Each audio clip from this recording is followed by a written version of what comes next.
Today is the day we're going to do some torque testing. So what we want to know is how much power does our new motor install, our single motor DD40, have. So let's bring it in. Here it comes.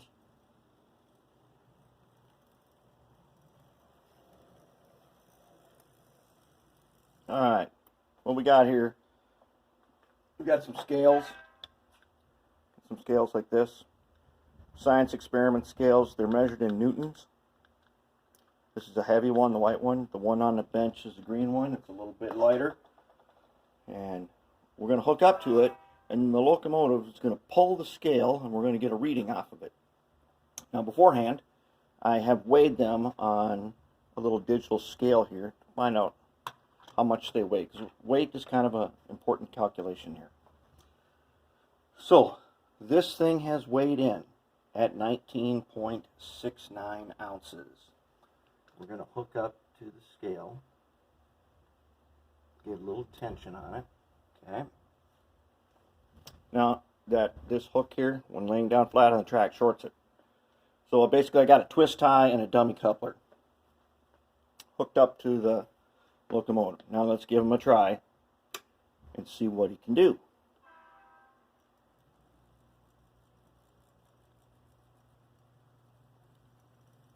Alright, this is roughly 13 volts, and the scale is pulling down. He's slipping. So our reading is roughly 130 grams. Okay? About 130 grams. That's what he pulls. So what does that mean? Well, rule of thumb is 130 grams is, 130 grams gives us 4.58 ounces of pull. Okay, that's not really all that impressive. Basically, to pull one 4.5 ounce car up a 4% grade. Let's see, what are we looking at? What were we looking at? Well, 1 ounce pulls 4 cars up a 4.5 ounce grade. Okay, and so we got 130 grams, which is 4.5 ounces. So we're pulling somewhere. Let's see, what are we going to pull? We're going to pull 4.58 times, what did I say? Remember, 1 ounce pulls 3.8 cars. So we've got 17. This thing pulls 17.5 cars up a 4.5 ounce, or 4% grade. Okay. Now, how many cars does that pull on a level surface? That's a tougher thing. You gotta weigh the train, and that's not really the useful measurement. If you're looking for scale horsepower, the useful measurement, being that horsepower is how fast you can raise 1 pound up 1 foot per second. That's horsepower. Pulling cars up a grade, that's kind of your horsepower rating. But for starting power, we had 130, and at 19 ounces. Now, I'm going to add 4.7 ounces of weight just sitting on here. We have a ton of room inside the shell. We can add this much inside the body. We could really load this thing down if we really wanted to. Let's see what it'll pull with an additional, bringing its weight up to almost 25 ounces. Let's see what we can pull here. Let's get them hooked up. Get them reset. Okay. Oh. Okay, we were not hooked up right.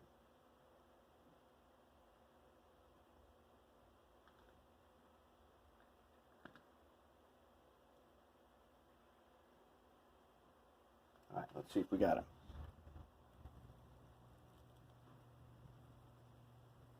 Okay, now we're pulling in right at 160. Okay, 160 grams. Not bad. Let's just see how he free runs with that on there.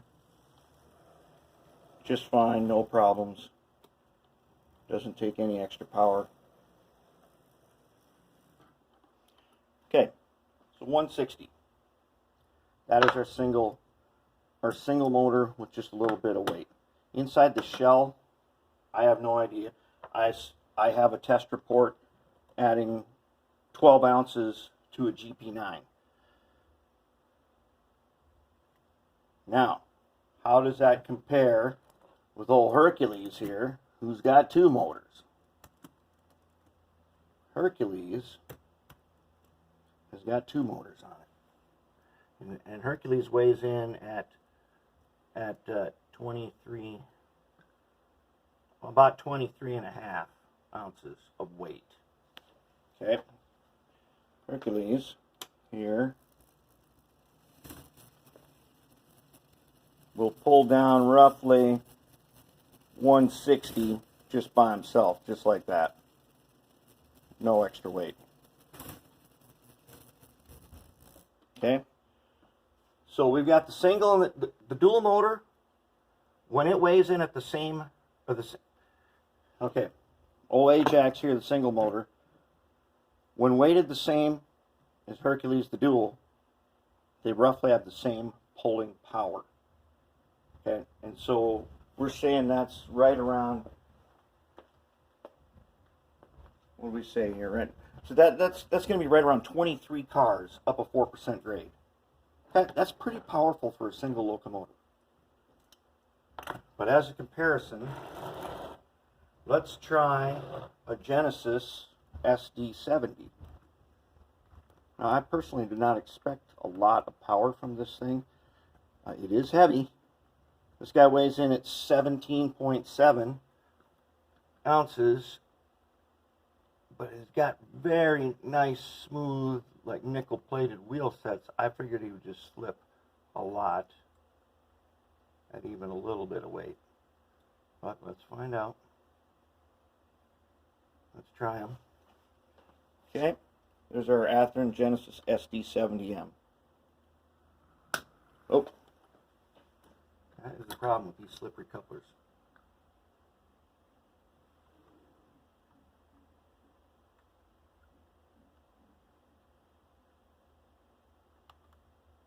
We get them hooked up good, we don't have too much problem with it. Okay, he's already started a little bit. We're going to give him a... Now, we're coming in about 140. That's pretty good. This SD70 is slightly ahead of the unweighted single motor. Just a little bit more, but not as good as the single motor that's weighted down. Okay, now do you remember when we did the 24-volt motor on the old SDP40? Let's see what this guy is. This one weighs in right now as it is at 14 ounces.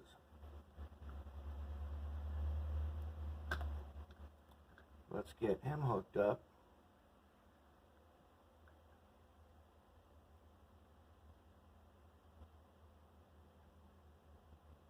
Okay. The SDP40 at 14 ounces. Give us just about 100, right around 100, maybe up to 110, just like he is. Okay. Let's turn on the scale here. Now, this SDP40 does have a shell with a little extra weight in it. Not exactly sure how much. So let's measure. Let's find out what the shell weighs. Okay, 3.86 ounces. put his shell on. See if we got which way we got facing here. Okay. Let's just put his shell on there. Now let's see what he does.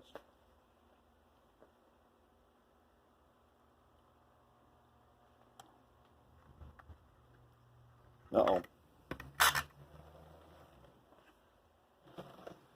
We have not cleaned up the wiring on this, so we got to be careful not to get our black wire stuck in the flywheel, between the flywheel and the wall of the shell.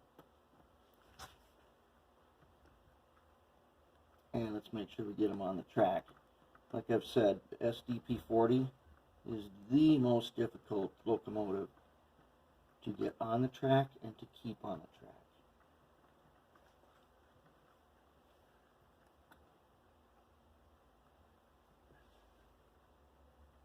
Okay, let's try them now. Okay, now with his weighted shell, he's at about 130.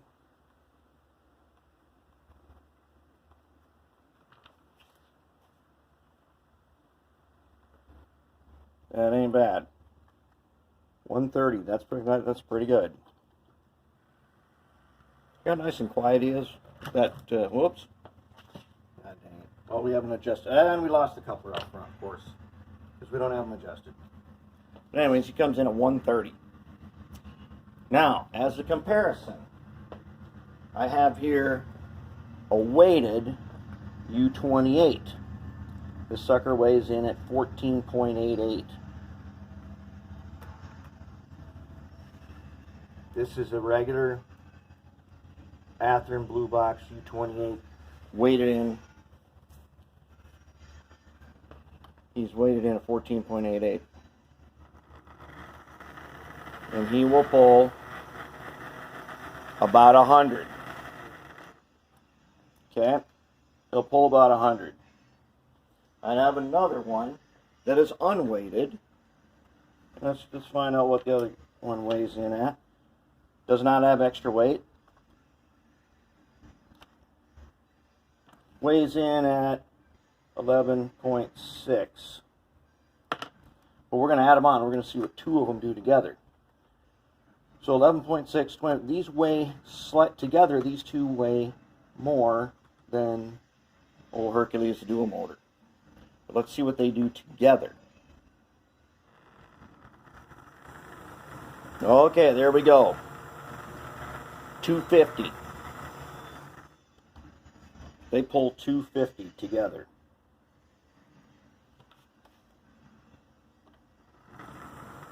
Two motors, and they're pulling 250. That's pretty good. Adding that extra motor on there, notice that, so we pulled 100. Just adding another one, another motor. Let's see what this guy pulls by himself. This one weighs less than the other one. This guy will pull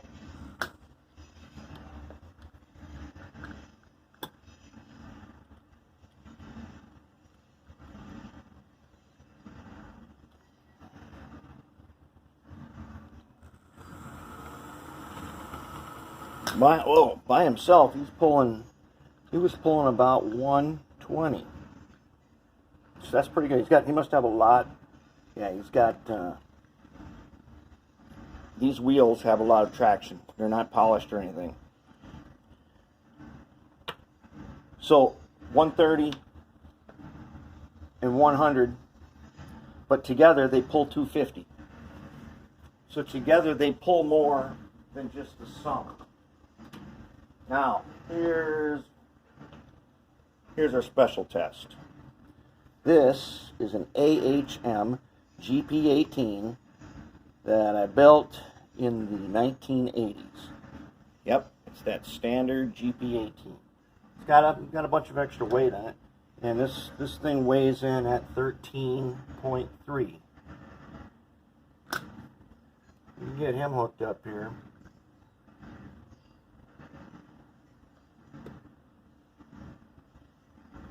Okay, you're thinking about how am I going to calculate like scale horsepower and stuff. Don't think about that yet. Hold that thought for a minute. Let's see what this guy will pull. By himself, he's pulling 150. Okay? Pulling about 150. I'm going to add another GP18. This is the same toy train set GP18 with the same motor that it comes with when you get them as a kid. I add another GP18, unweighted this time. This one actually weighs in at 11.5. Together, these two are pulling down 170. Whoa, 270. I mean, they pulled 270 that time. Okay, that's more than the two U28s. More than the two Athearn ones. That's not usually what you would expect. Although one of them is extra weighted, one of the U28s was extra weighted. The total weight of the GP18s is roughly the same as the total weight of the two U28s. So what does that tell us? You guys want to see something cool? So why don't we put Ajax here? Oh, we can't. We can't because Hercules doesn't have couplers. All right. So what do we got here? Well, we got some data.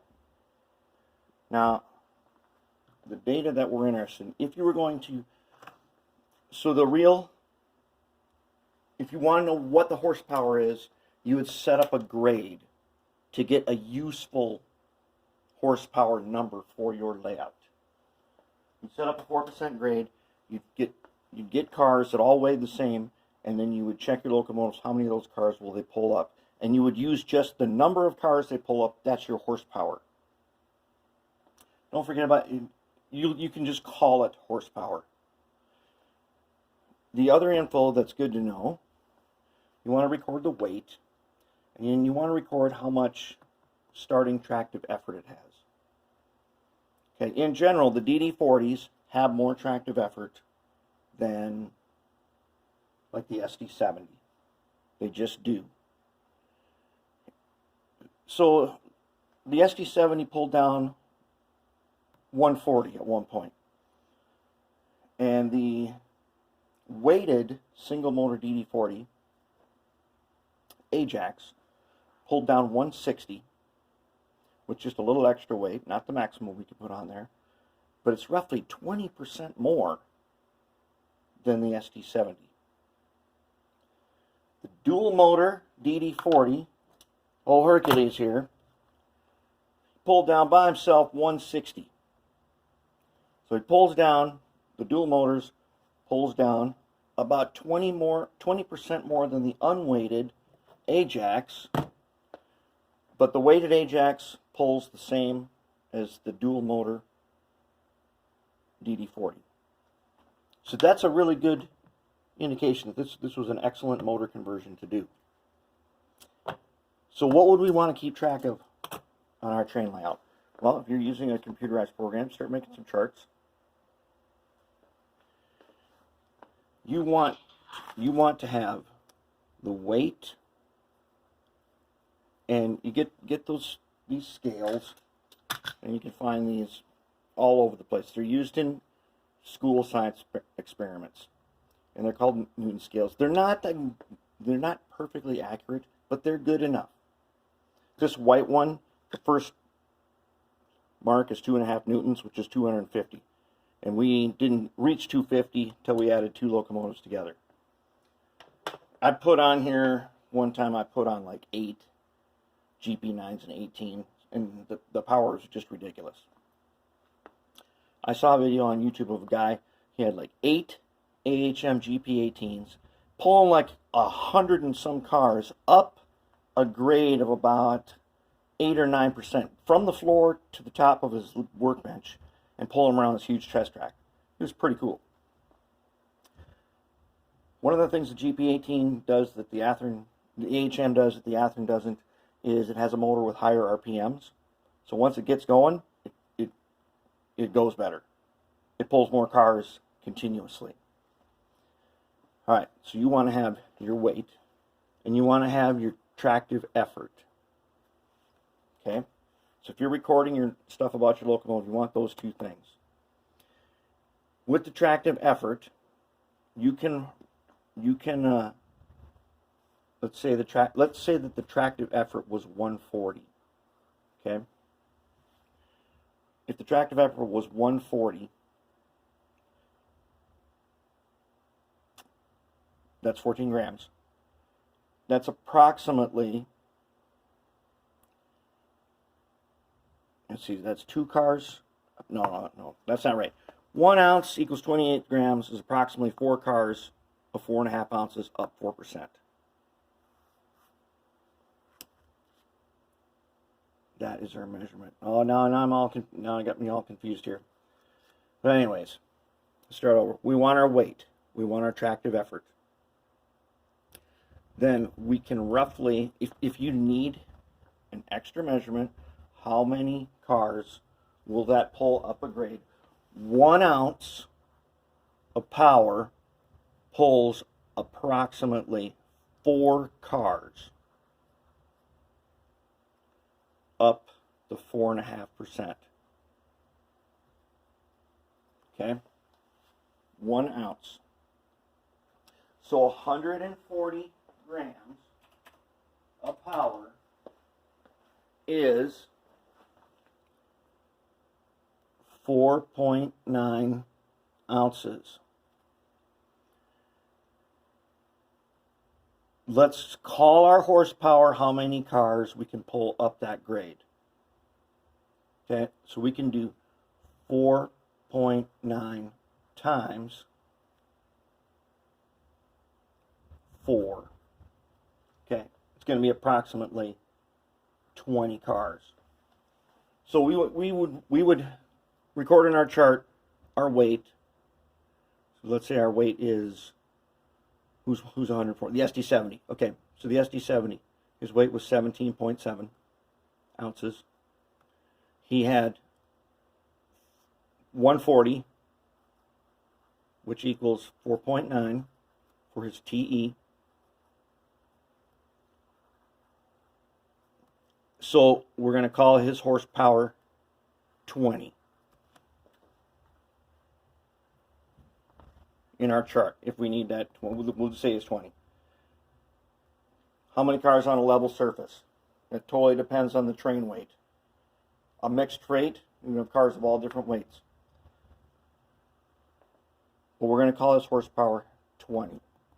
So in our charts, when we got trains out on the layout, we will be able to roughly add, I would add the tractive effort numbers. Even though they don't add perfectly, it's going to, remember, 2 locomotives together are more than just adding their tractive effort. They do more than that. And it depends on which order they're in. So I measured those 2 GP18s in with one of them here, one of them there, and then switched them around, and it was slightly different. But it was always just a little more than the sum of the 2. So if you've got heavy trains somewhere, or like me, you're going to make trains that are extra heavy, requiring the engineers to figure out if they got enough power, we're roughly going to say adding them so that they exceed whatever the train, whatever we rate our train at. You know how you can rate your train? You can take the spring here, and you can actually pull the train with this spring and get a measurement off of it. That's how you can measure the weight of a train if you want to. And then you can record some of those things. And you could, there's some interesting operating possibilities with this. So we'll do some more of these tests, but I want to get this out to you right now. It turns out this, with a little extra weight, is the equal to that. Okay? And we're saying, roughly, when they're equal, they're about 23 cars up a 4.5% grade. 23 cars of 4.5 ounces each, up a 4% grade. So we're calling their horsepower 23. Does that sound right? That's what that's how we're gonna define our model railroad horsepower. It's not actual horsepower. If you want to do that calculation, you're gonna have to make something to measure how many pounds, how fast can it raise 1 pound up 1 foot. I don't find that to be useful. I'd rather know how many grams, because the scale's in grams. You know how I feel about metric stuff. That's the way it is. I can convert that. How many ounces do these things pull from a dead stop? That is going to be that's our important information. The horsepower we get from that is a conversion. We calculate that. We're not actually going to measure it. We can test it sometime. But if we get our tractive effort, which is a measurement, that is how we can rate our locomotives in our chart. We're making operating cards for locomotives. We're keeping them in our database. We'll record their weight and their tractive effort. Then we can let our computer figure out our definition of horsepower, however we're going to call that. All right, that's it for now. Let's get this out to you guys.